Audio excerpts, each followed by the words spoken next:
Hello mwana michezo, karibu katika channel yetu ya Michezo Live.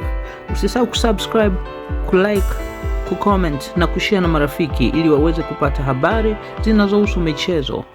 Habari nzito na za kustua zinaendelea kuibuka kuhusiana na nyota wa Simba SC, Kibu Denis, huku hatima yake ndani ya klabu hiyo ikizidi kuwa kitendawili kinachowasumbua mashabiki wengi wa wekundu wa Msimbazi. Taarifa za ndani zinaeleza kuwa Kibu Denis ana ofa mbili kubwa kabisa kutoka Uarabuni, ofa ambazo kwa mchezaji yeyote wa ligi kuu Tanzania zingekuwa ngumu sana kuzikataa. Ofa hizi zinatajwa kuwa na maslahi makubwa kifedha, mazingira bora ya soka la kulipwa, pamoja na nafasi ya kupandisha zaidi thamani ya mchezaji huyo kimataifa. Lakini hapa ndipo penye mshangao mkubwa. Licha ya ofa hizo kuwa mezani, Kibu hana mpango wa kuondoka Simba katika dirisha hili la Januari. Kibu asema hapana Januari.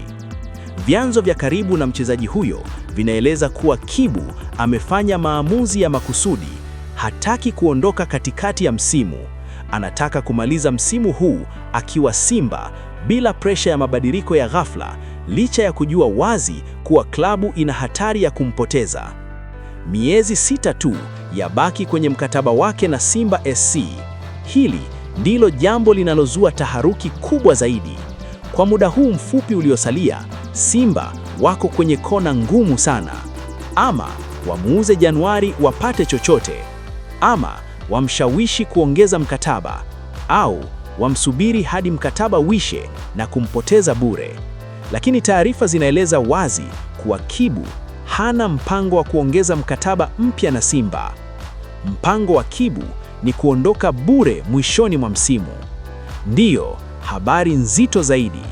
Kibu Denis anatajwa kuwa na mpango wa kuondoka Simba kama mchezaji huru, free agent, pindi msimu utakapomalizika.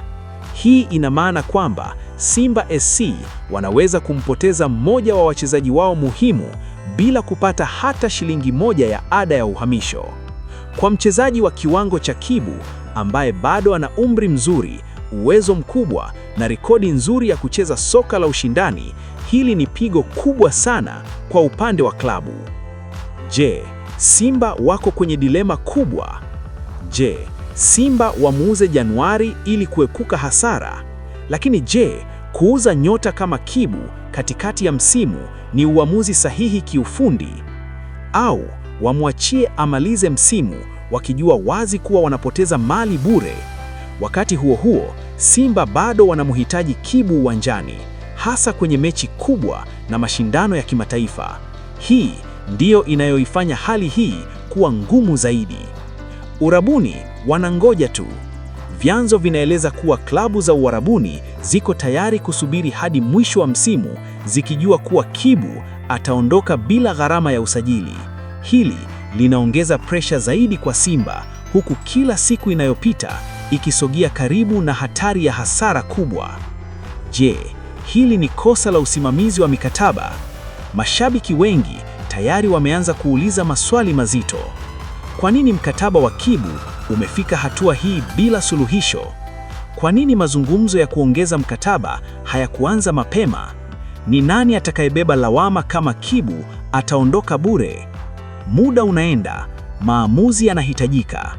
Kwa sasa, mpira uko mikononi mwa uongozi wa Simba SC. Kila uamuzi watakaoufanya kuanzia sasa utakuwa na athari kubwa kwa mustakabali wa klabu na taswira ya usimamizi wake. Hii si tetesi, ni update nzito. Kibu ana ofa. Kibu hataki kuondoka Januari.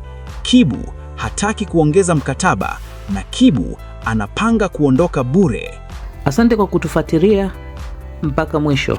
Usisahau kusubscribe na kuacha maoni yako. Ikiwa umependa channel hii, acha maoni yako hapo, share na marafiki.